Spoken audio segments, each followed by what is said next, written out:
Hey everyone, in this video we will discuss torso bend in the golf swing and why it is important to your player's performance. Torso bend is the forward and backward movement of the torso in the golf swing.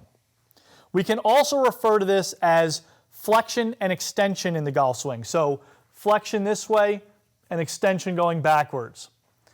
This is important to measure and train on your players because it has a direct effect on the attack angle of the golf club, which will affect the low point as well.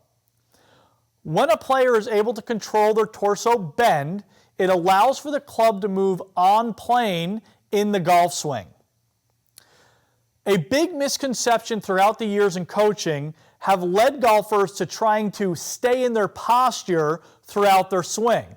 And as a result, many golfers have just maintained too much forward bend throughout their swing, which would cause very poor club movement throughout their golf swing.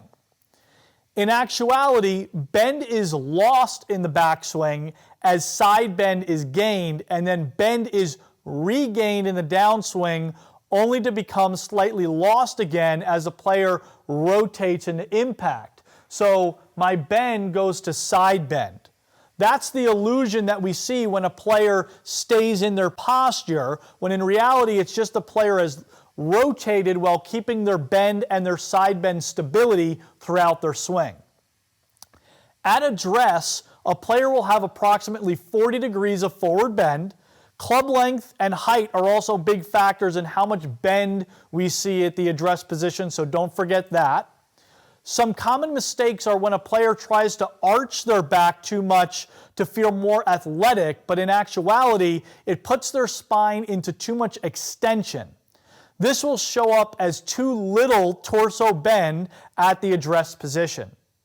Another common mistake is when a player has too much rounding of their upper back and their torso bend number goes too high or they're too flexed forward of about more than 45 degrees. Both of these will lead to inefficiencies in how the player can rotate in their backswing.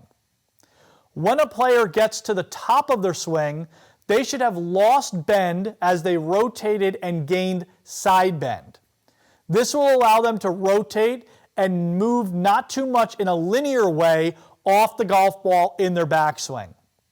Assuming the golfer rotated 90 degrees in the backswing, they should have lost most of their bend, if not all of it, at the top and have gained side bend. The bend, as I just mentioned, will show up as side bend of an equal amount at the top of their swing. In the downswing, the player will regain their bend as they rotate back to square to the target line and then begin to lose it again as they open their torso up to that target line. Some bend should be lost by impact, but not as much as at the top because the player is not as rotated open to that target line at that point. You can clearly see torso bend in the upper body angles graph and can train it by selecting torso bend at address, top, or impact in your biofeedback manager.